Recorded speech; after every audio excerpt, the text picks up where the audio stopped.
या ठिकाणी विठ्ठलानी सुटला गट क्रमांक 26. लढत चालू आहे दोघांच्या. अतिशय सुंदर आणि शेवटच्या क्षणाला बाजी मारली.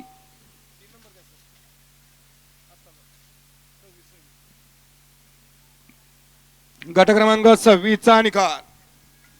26 चा निकाल आहे. सुंदर अशी लढत झाली. त्या लढतीचा निकाल आहे तास क्रमांक 3 वरून धावलेली गाडी श्री बडेवा सुहानी सुखदेव मोरे यांचा सुंदर आणि राजेंद्र पाटोळे निमसोड यांचा हौशा विभूतवाडी ही गाडी विजय झाली. विजेत्या बैलगाडी मालकाचं त्यावर बसणाऱ्या चालकाचं हार्दिक अभिनंदन. गाडी सेवेला पात्र.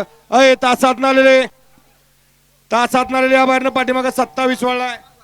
या ठिकाणी बाकासूर फॅन ज्ञानेश्वर पानसरे छत्रपती संभाजीनगर